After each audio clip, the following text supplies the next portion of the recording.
Yeah, so my question is, I had a conversation with someone I hadn't met before, and we talked about what I wanted to do. And she said, I'd love for you to talk to my colleague. I'll just call her Renee. Let me talk to Renee. And so she wrote me back and said, yeah, Renee will talk to you.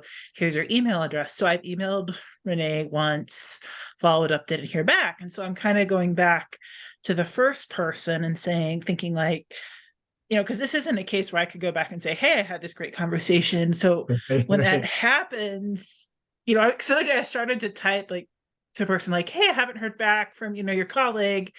And then I was thinking like, should I not? And then I was like, am I in job seeking search overthink mode? But kind of curious on that, when someone like gives you a referral and you don't hear back from the referral, maybe some ideas for ways to handle it. Yeah. Um, how long has it been, since you reached out to Renee and she didn't get back to you? It's probably been a week or two now. Okay. Um,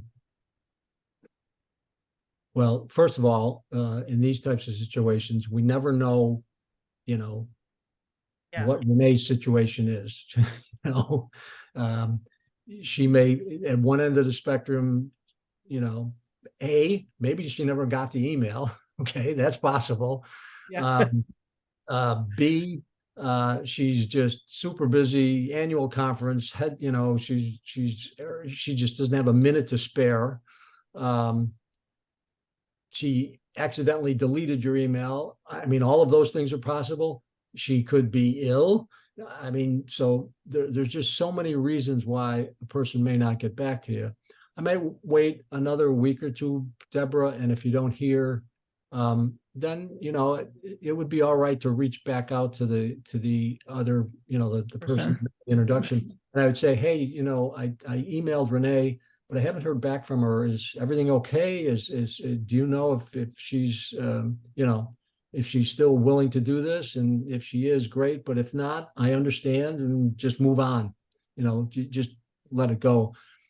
If I was the person that introduced you to Renee, um, I'd want to know what's going on. I mean, if I introduce somebody to somebody and that other person doesn't follow up, um,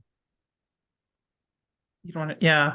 I want to know what's going on too. Now, if they say, well, I just don't have time for this anymore, then I'd say to them, well, let me know that, and I won't send anybody else your way if that's the way you want to operate, because it says something about me, right? If I told you to meet with Renee, and if you used my name and you said Vern, introduced me, or Vern suggested I reach out to you, and that person doesn't get back to you, um, that would concern me as the person who was trying to give back to you. So, um, so it's and again, so many different individuals in this world. Some people, um, some people just, don't respond and don't want to respond, and that type of thing. And focus your time and energy on don't spend a lot of time on energy on relationships that you don't see as gaining some traction. If the relationship's Yeah. gaining traction and you're starting to like the other person, they're starting to like you, then yeah, continue it. But early on, if it doesn't look like it's going to work one way or the other, don't spend any extra time trying to develop that relationship. There's plenty of other wonderful people in the world to develop relationships with.